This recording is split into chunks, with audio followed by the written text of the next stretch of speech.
Welcome to the Marine FC official podcast. Now, I've got two guests on for the first time this week, and we're very happy to be joined by two of our FA Cup heroes. We've got Adam Hughes and Bayleigh Passant on with us today. So, welcome, lads. How's it going? You okay? Yeah, Sean, mate, you? Yeah, I'm fine, mate. Not too bad. Yeah, it's good to have you on. Obviously, we've had nothing since the Spurs game. It's been like nearly 2 months now, and we've had absolutely nothing since the Spurs game. So we'll start with Adam. What's it been like coming down from that, from like obviously such a high in your career to obviously football? It's meant to be coming back soon. Obviously, we're going to be playing those games at Clitheroe. But what's it been like? For me, it's been, well, personally, I think it's been hard because we trained for that Tottenham game and played all the games before the Tottenham game to just be told, oh, no games after that. And then I think for me, it was like, I've got to try and stay fit, but it's so hard, like knowing that you might not play again for this season. So for me, it was hard to try and stay motivated, to stay fit, not knowing what was going on. But it's obviously nice to know that we'll be back in next Tuesday. Nice to see all the lads again and just play footy again, really. Yeah, that'll be boss.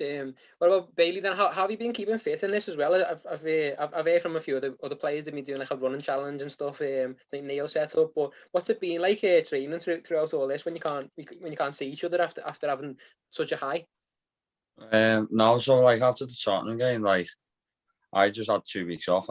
I'll just say how it is. I had 2 weeks off because of just to like let it all sink in, have a blowout session.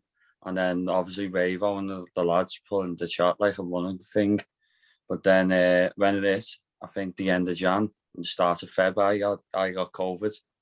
So it was nothing bad. It was just like a little cough or something and then a headache. Yeah. So then I had like 15 days where I couldn't do nothing because my body physically wouldn't let me. Yeah, glad you're better anyway. It's at least you didn't get it before the game. Like that wasn't. Yeah, no. But yeah, I was speaking off camera before with Adam about coming back to Marine for the second spell, because obviously just before I joined the club, obviously you were on loan the last time as well. So how did it come about returning to Marine?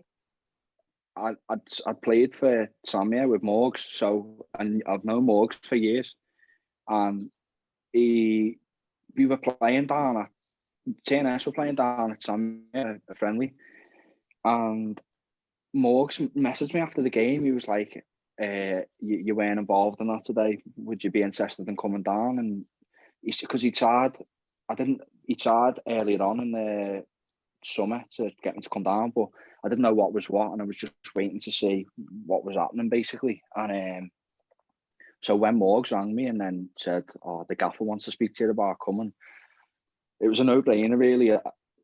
It's a great club, and I know everyone there really, like behind the scenes, like Dave and all them. So for me, it was a no-brainer to come back. It's a great club. It's ran really well, and at the end of the day, to be involved in what's happened this season's just been unbelievable for me. Especially like I've been involved in cut runs at the club before, but nothing ever like this, to be honest. Yeah, exactly. You were in the Dover Cup run as well, when that was before my time as well. But what was that like to be involved in? With that, we weren't doing very well in the league, and that cup run was just such a distraction for us. We had a good group of lads as well, and to be honest, that group probably underachieved for the players we had in it, to be honest. But that Dover game, I think we were 5 minutes away from bringing them back to our place, and they scored like the 85th minute, something daft like that. But I think if we'd have took them back to our place, we'd have probably beaten them, because they'd had to have come on a Tuesday night. So yeah, I just think that cut run was special, but obviously this one just topped it off, really. Something else started playing against Tottenham, wasn't it? But yeah, what about Bayleigh then coming to Marine? How did your move come about?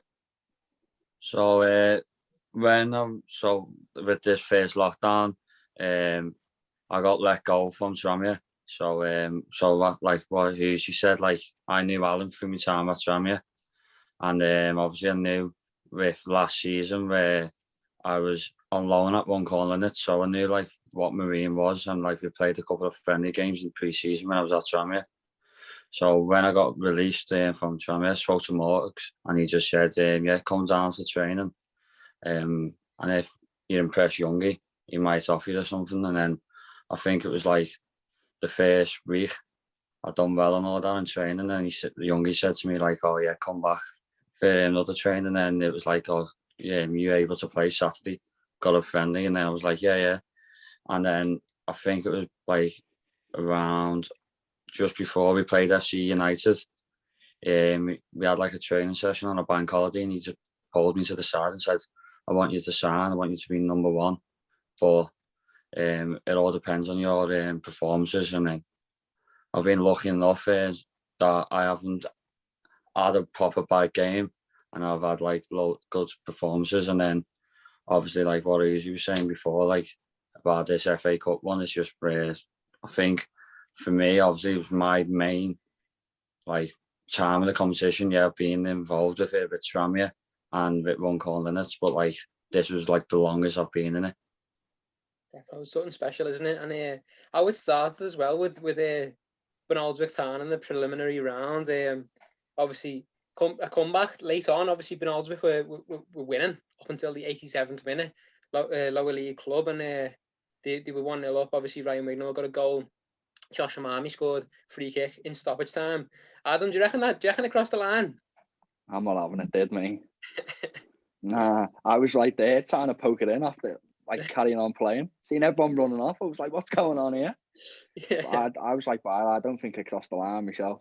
Yeah. Bayleigh will probably say it did from back up there. Did you get sent off that game? Yeah. That's the game you got sent off, yeah. The first game for me, and I got sent off after 23 minutes. What was that for again? Just standing my ground. He said that I used upper body contact, never made a genuine attempt for the ball. Yeah, I remember. And he sent me off straight red. We went on to the amazing cup run as well, and won a couple of times on penalties against your old club, Bayleigh Runcorn Linnets, and Colchester again as well. We were 4 leagues above up in League Two. So what was it like to have that pressure, obviously, against your old side and against the League Two team, in terms of the cup run kind of comes down to your shoulders for making those saves in a shootout? I don't really think about pressure. I think like if I go the right side, 9 times out of 10, I'm gonna get a hand to it. And with the One Call Linnet one, like I went the right side twice. With the ones where they missed, I saved one, and obviously they hit one over. And so I'm gonna say the one that went over, I had it covered. But like it was more like my mate, Paddy Wharton, he used to be out here when he was on loan from Tranmere. So he was the opposite keeper to me. Yeah. So I knew like I need to get the best, like I need to get the winning result on mine, because he won't let me live it down. So when it finished and all that, like obviously without like when the celebrations were finished, I was literally on my phone texting him saying, "Lad, you're crap, you." 1-0. And then with the Colchester one, obviously like they're obviously professional athletes, aren't they? They're training day in, day out. Yeah. So obviously, like just to try and go the right way or to save a pen would have been like amazing. Yeah. I nearly got Harry Bells or Pells, whatever his name is, his pen. Your best mate. Oh, tell me about it. I nearly got his pen. That was the one that I was trying to get out of the 5 penalty takers. That was going to step up, but then when that lad stepped up and he hit it wide, I've looked back on like the videos and all that, and I still say now that I had it covered, even if it was on target. Yeah, he was the lad. I think Josh Bowie, is it? And I think he came from Man United. So yeah, must have been. That's what he said on commentary, didn't he? Said named like his former club, and then he just comes and steps up and misses a pen. So they're like bigging him up, and he misses a pen. Exactly. Case of the commentary. Exactly, yeah. Well, put us through, so we're not complaining. But that was obviously during COVID as well. We were able to go down to Essex to play against Colchester. What was that like, Adams, to be able to go like during all this, just to kind of get away and kind of have that professional feeling? Because it felt like, obviously when we got off the coach, there was cameras filming and stuff like that. It was kind of like that was when the cup run for me kind of became serious. Like what was that like to go down in Colchester and beat the League Two team? For me, like it was like a break from normality. Like it was just like normality, because everything was like we were locked down, we couldn't do anything. But footy was just a constant, and like we all had a laugh. Like it was so chilled the day before. Like we all just chilled out together, watched all the footy, had a laugh, and I think like Bayleigh will say, him and Baz, we're going, oh, and Jay Devine as well. Imagine if we beat these. Like every game, they said, imagine if we beat these. And then that next day when we beat them on the pens, like they were all just sat there, weren't you, Bale, saying, oh, imagine if we get through the next one. Yeah, no, it was, yeah, like there was loads of memories in that, just sitting all in the room, just chatting loads of like rubbish to each other. It's just constantly just coming out with like some nonsense and all that, and then everyone was just laughing. Like obviously because me and Jay are like the youngest, and like Biggie's like one of the experienced players. He's like 32, I think, but like when he was with us as well, he's like just like one of the lads, so you don't really think like, oh yeah, because he's 32, he's gonna be like a narc or something. Like he's the complete opposite. He's like just dead chilled, like literally one of the lads having a laugh with us and all that.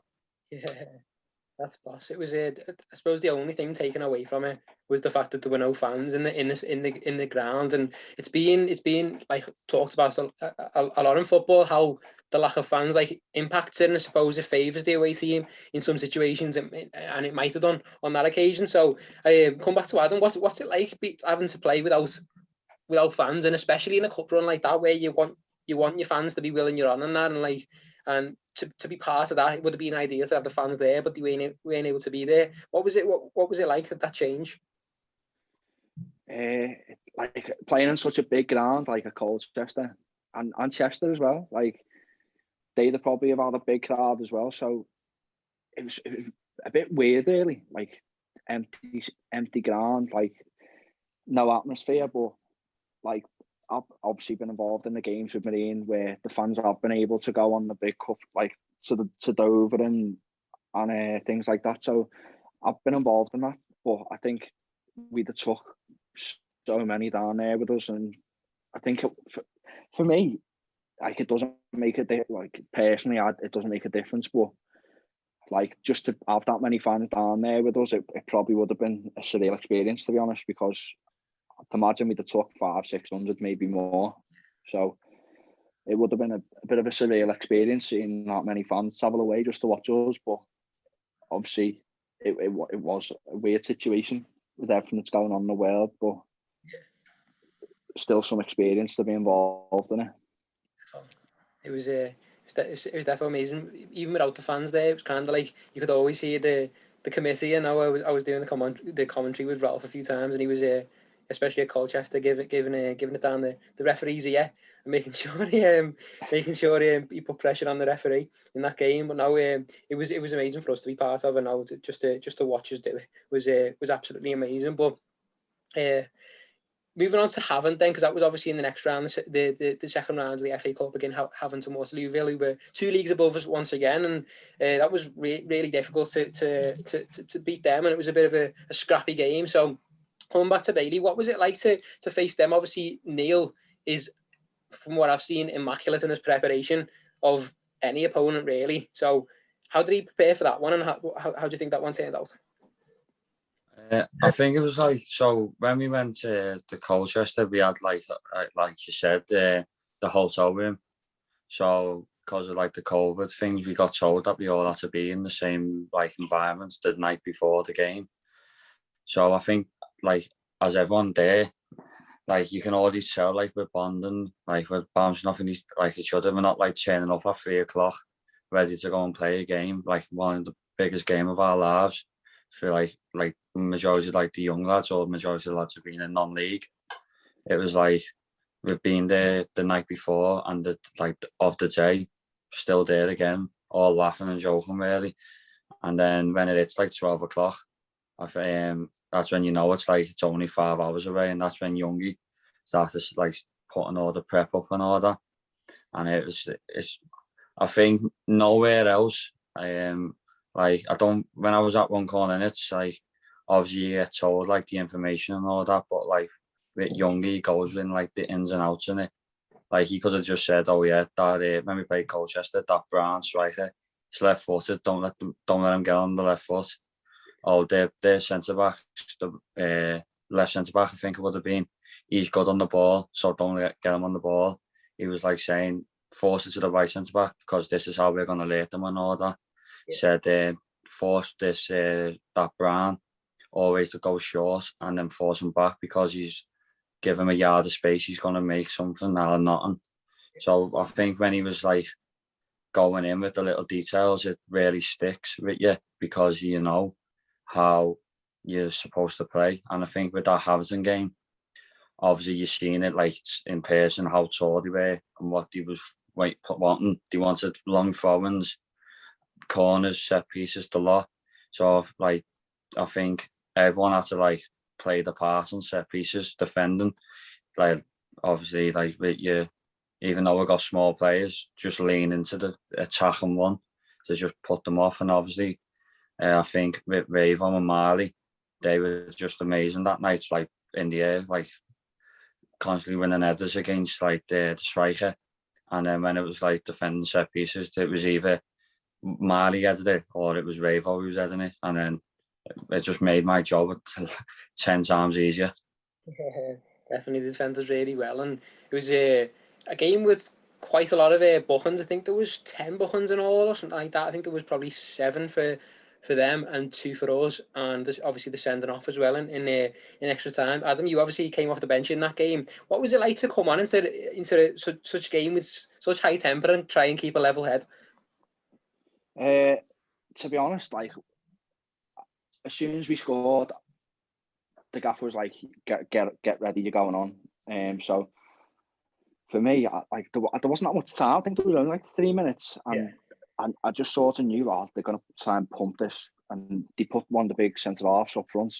So for me, with such a short time of the game left, it's hard to get into, but you know you've got to come on and be at that tempo. But for me, I was lucky that we were in there after the 2 minutes, and then they only kicked it up once. So for me, it's obviously hard to get up to speed, but you've got to do it because you don't want to let the lads down. And I think that's what's helped us so far. Like last season, like everyone knew what the jobs were, and if a sub came on, then nothing changed. And I think you can see that right throughout the season in the cup games and in the league. Like when we made subs, and the subs had a massive part to play. It's just like, and that's what the gaffer like says to us. Really, it's a team game. The subs need to come on and make the impact like the lads have had on the pitch already. So, for me, it was like I was quite lucky that I only had to get the ball once. So. That's always it. I think with that one as well, like Hughes, you were saying, like it's a team game. It's not just 18, 19 random lads that are just turning up to play a game of football. It was like, we might not know each other, but because how like everyone is interacting with each other, like friendly and like, so like I wouldn't think I'd go there and then I'd get on with like Niall Cummings because or Kenny Strickland because they're older than me. And I was like, I never had that thought. It was like, they're my teammates. I want to get to know them. I want to be like shine with them, have a laugh with them. And obviously, because they're older, they like know maybe coming into a new team, like they need to feel welcome. And that's what like I think with the majority of the older lads, like Ravo, Niall, and Kenny, was doing with the younger lads was just making them feel a part of the team. So like when Musi said when the subs are coming on, they know like how much it means to everyone to wanting to impress, because you get critics in the game, don't you? So saying, oh yeah, he's came out of a professional game, or he's too old now. So like when you come on, you just want to prove everyone wrong who has that bad name comments about you. Yeah, and you definitely did, and it seems like a special group of players. You haven't really played together that long even, but it seems like you've obviously got a bond in this cup run. It seems to have brought you together even more as well, and it's something I'm hoping obviously Neil can keep together, because it's definitely the best Marine team I've seen during my time at the club, and a lot of people have said for a lot longer than that as well. Probably in the last, I've heard people say in the last 10 years or so, or even longer. It's a really good team at the moment, which I'm hoping Neil can keep together. But after that game, obviously after the Havant game, Bayleigh, you went viral on social media for going the shot. So I think I've heard you talk about it on different interviews, but talk us through that, going the co-op after the game. So it was right. So it was the night before. It was me, Jay Devine, I think, Richie, Josie, and I think it was 4 because it was like late on. I think it was like 10:30, 11. And we just said like the best be ale after the game because like we're on BT. It's obviously a Sunday. Lads have got days off. Majority of lads have got the day off on the Monday. And then when the full-time whistle went, obviously we won. So it was more of like an amazing feeling that we won. So you can have an excuse to have an ale. We came into we went into the bar. The bar's not even open. There's no ale to be seen. So Jay goes, "Do you want to go to the co-op?" So I went, "Yeah, come on." So me, Jay, Marley, and James Levy went to the co-op. Yeah. And I was like 2 minutes behind because I was on the phone, I think, to my man, and because it was my birthday that day, like with Hughes as well. So me and Hughes had the birthday on the same day, and we both played in the same match. So I was on the phone, and so I was like 2 minutes behind them, and obviously like the whole of the fans were out there. So I thought when they asked for photos, like, oh, Marley and Jay have obviously took photos. Turns out they never. And then next minute I come back on my phone like half an hour later when we're on the coach, and I just see myself all over the lab Bible and all that. I'm thinking, what's happened here? Then I'm getting the chairman going to me. Oh yeah, Sky Sports wanted to interview you and all that. Just thinking, I made up. I've got my name out there, but said like a couple of million people just think I'm that non-league goalkeeper. No, you know.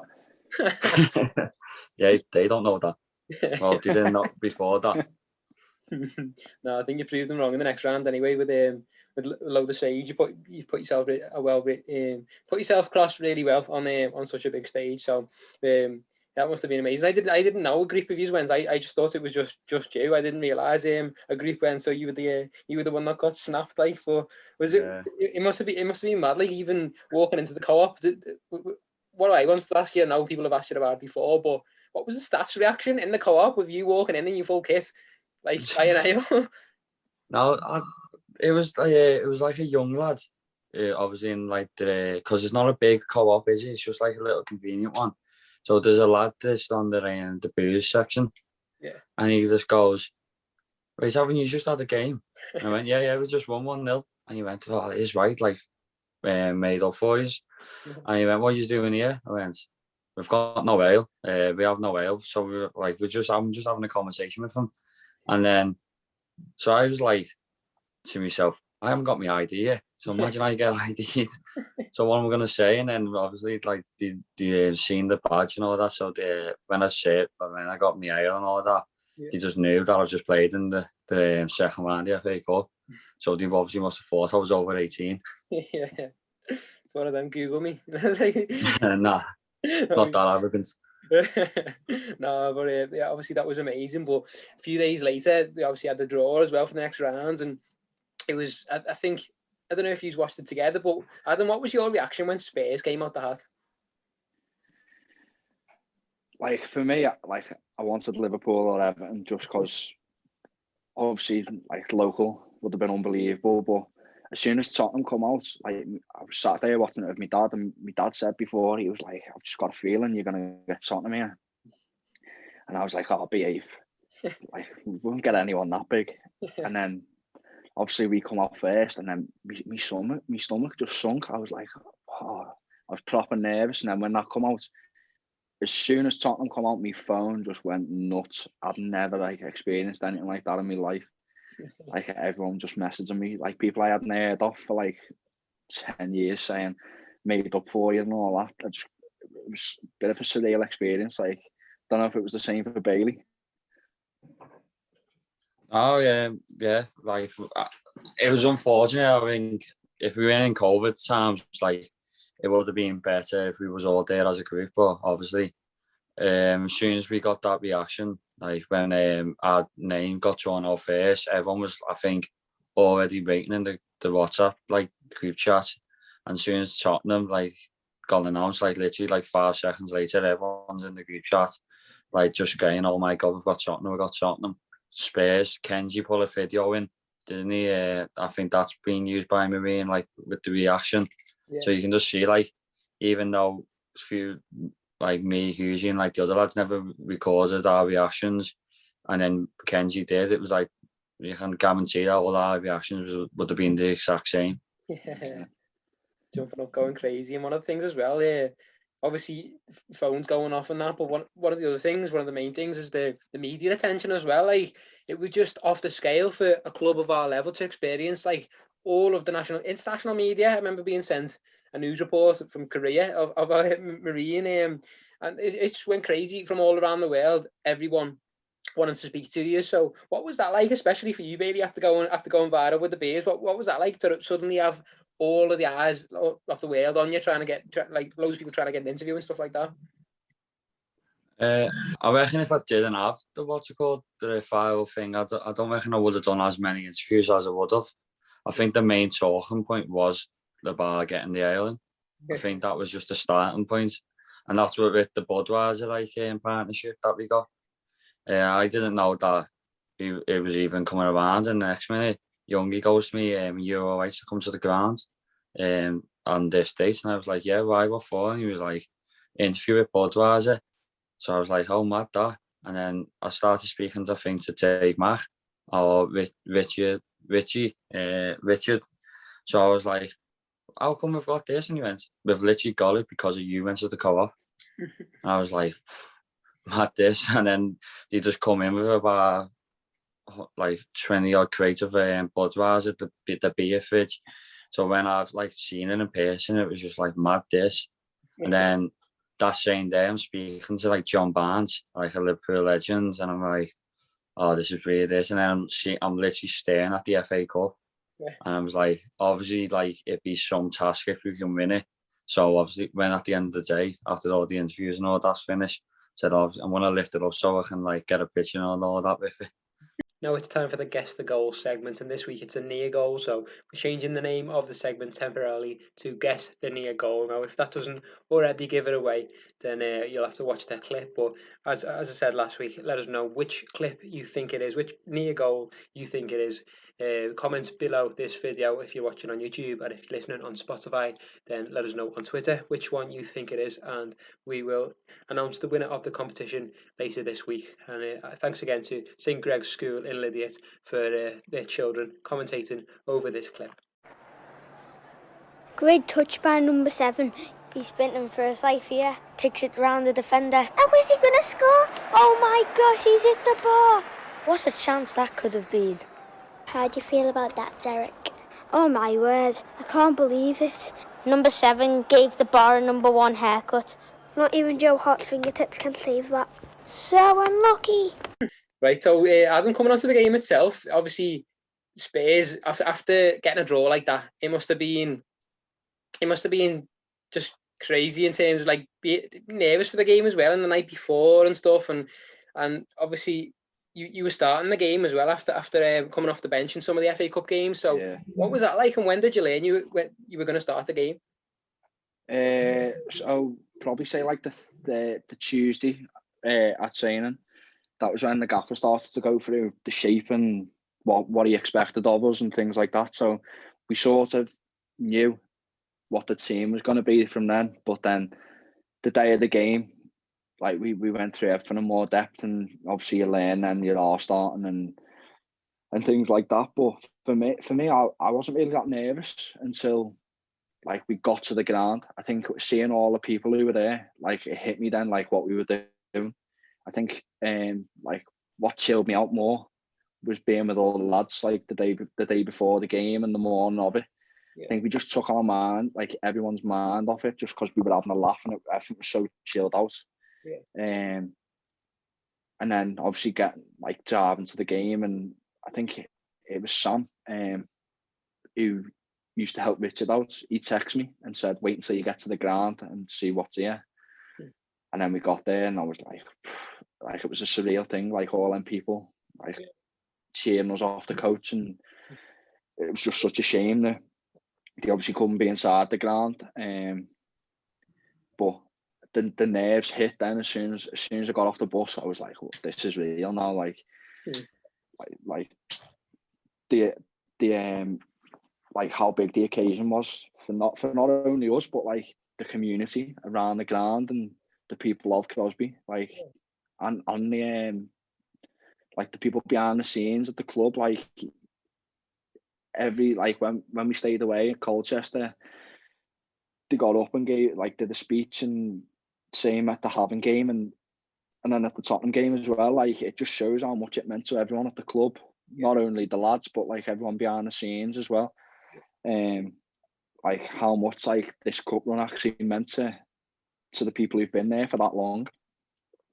Definitely, it was rewarding for everyone. It's kind of like playing Tottenham Hotspur, playing the Premier League leagues at the time doesn't really happen to clubs in the 8th tier. So it was like it was an absolute fairy tale, really. But it was amazing to be part of it. Like, but was it the same for you, Bayleigh, in terms of the nerves only hit you when you got to the ground, or was it before that? No, mine was before it. It was literally on the day. So like I woke up and then your phone's blowing. Like my phone just blew off. Like Twitter, I've got like over 100 notifications. Same with like Instagram and Snapchats. But I was like dead calm the whole week with the COVID test and all that. I just weren't nervous about the COVID test. I weren't nervous about the training sessions. I was just treating it as another game. And then on the day when you start replying back saying thanks, nice one, appreciate the message, I think it started to sink in then, like the nerves around 12 o'clock saying, oh my God, we've got Tottenham. So I was just lucky enough beforehand. I had some brekkie because I don't think like what I had for dinner settled well because my stomach was just turning. But I think my nerves went out the window is when we arrived at the ground and you just see everyone, and then you're just like it's real now. There's nothing to be nervous about. It's just a game of football. Yeah, it's against a Premier League opposition, but all you can do is just go out there and do your best. Definitely, and you did.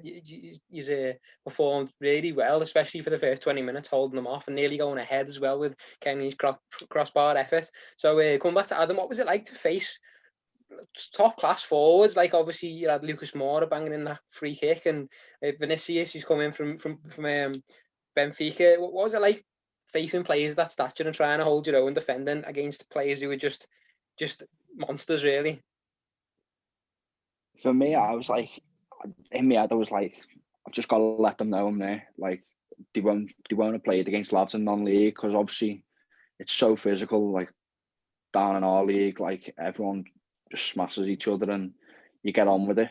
And for me, I was like, I just want to let them know that I'm not gonna, just because of who they are, I'm not gonna like not let them know that they're not in a game. So for me, I was like just trying to put in the tackles I sort of would in a normal game, to be honest. I wasn't gonna pull out of things, and but like you can see the class, like Moura's feet were a joke. Like he was so quick, like the movement's so clever. Like I think you don't really you obviously don't get that at our level. It's like strikers just want to bulldoze you and move you out the way that way, but they were so clever, and you could see it really. Like Dele Alli had a cigar out, like he was just he like, and for someone who hadn't played for ages as well, felt falling out of favour with Mourinho, just to come in and play like that against us just shows you how good he is, really.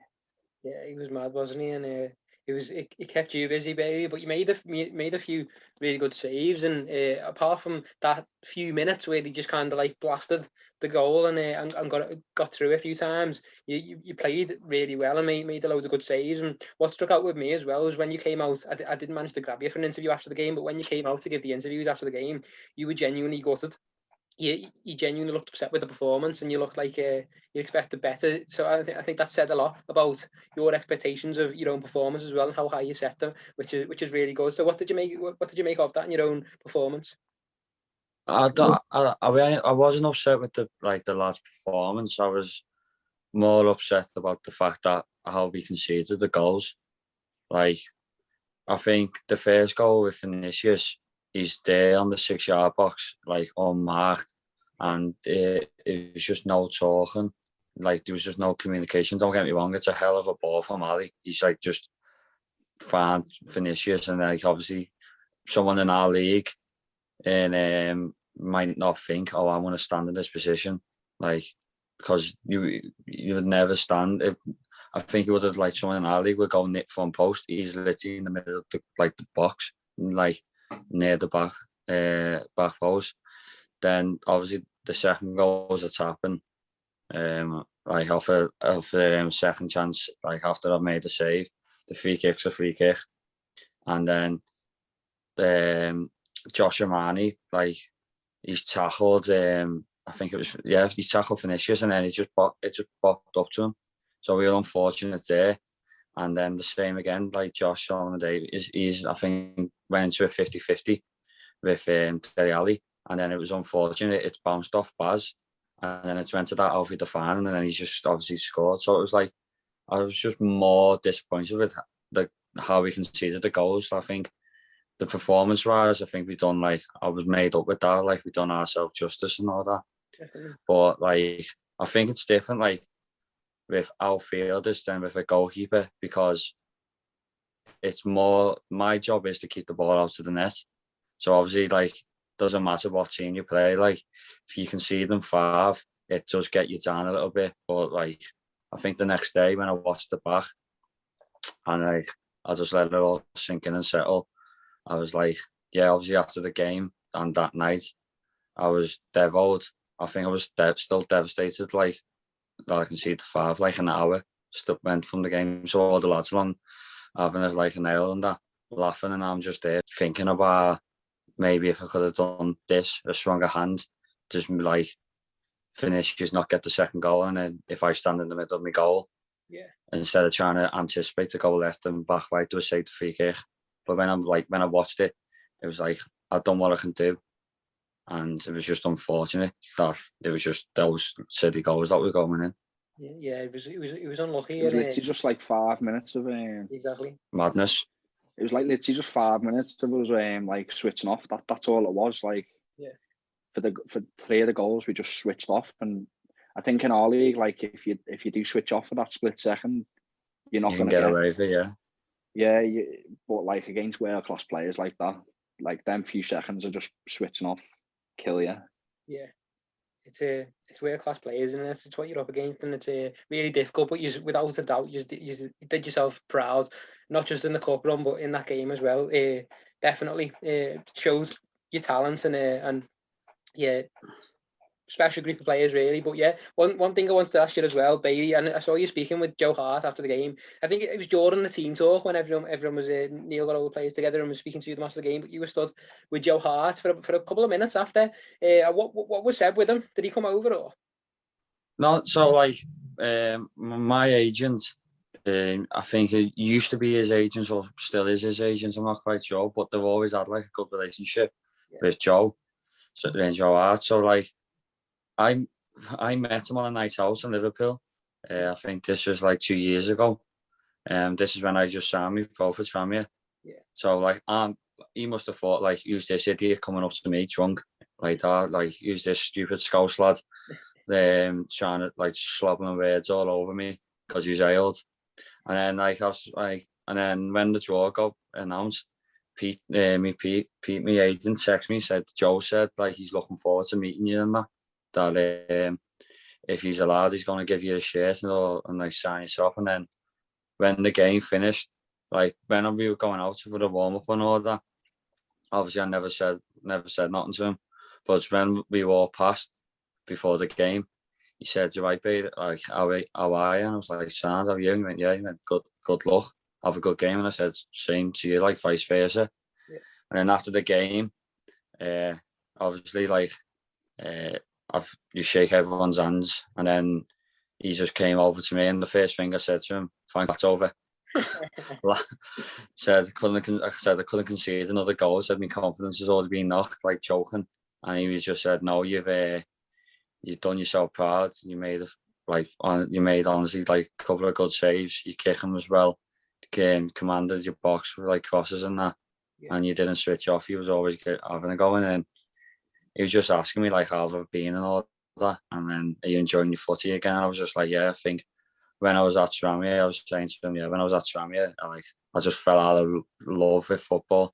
Yeah. I just seen it as a job, like not as a hobby, as it has been for the past like 15 years, where I'm like playing from 5 onwards.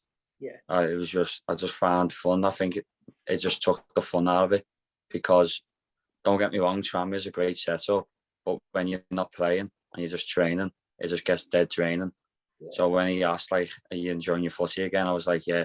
Said I'm playing week in, week out, at a good level, in non-league with at a good team that's in the right direction where they want to be. Yeah. They want to be a league higher or 2 leagues higher, and that's where I want to be trying to get myself back into, like in years to come. Yeah. Like I'm trying to get back into the professional game, because obviously I could have just left Tranmere and had a year off and done nothing. But now, as soon as I got let go, I wanted to be back into football. It doesn't matter like what level it was. I just wanted to be playing regular football. And then when I got the chance to sign here on a non-contract, and I just enjoyed every moment of it, because like I said, the lads were just welcoming. It just felt like I was there the season before, when like I was only there for like a week or two. Yeah, and obviously you've signed a new contract as well, open until next year. Now you're going to be staying with Marine. So what made you do that? Is kind of like this group wants to stay together after experiencing such an amazing thing together. Is it kind of that group wants to stay together, or you kind of see your future with Marine, like climbing the leagues and stuff? It was one of them, like, so I knew obviously after the game there's going to be interest. Yeah. But then I was like, I've got the manager's trust, and when he texts me saying he wants me to sign a 1-year contract, it gave me faith, like that I've got a manager that wants me. Like I felt like wanted again, like by a club. So like that was already a no-brainer when he messaged me like I was going to sign, but I knew that there could be like interest elsewhere. But like, I was thinking to myself, there's no point going to say like an FC United or like a Witten Arian, and then going to play maybe the first couple of weeks, and then sitting on the bench. Yeah. And then everything that I've just worked for with Marine, and getting what we've just done is literally just being all thrown in this, like in a corner of a room in a box. Yeah. And then all the hard work is just gone. So I was like, when Youngie was saying like what he wants us to obviously, because he signed a 3.5-year contract, didn't he, prior? And like he was saying that I'm the right fit as a keeper. He wants me there as long as possible. Yeah. And if he knows that if I'm doing well and all that, I'm going to progress even higher. Definitely, and it's good to have. Well, since I've been at the club, it was kind of like we've had a few goalkeepers on loan from the other clubs, and now it seems like we've got a goalkeeper who fits the team and who's there to stay kind of thing with this team together. Now that we've got this team gelled together, and it's good to have that stability, and definitely the best keeper I've seen for Marine in terms of sticking together with this group. So it's good to see that you've committed your future as well. And Adam, your loan runs up until May. And it's been amazing seeing you obviously come in as one of the senior players after coming a few years ago and being one of the younger players. It's been great to see how you've matured as a player as well. So what do you think the future holds for you?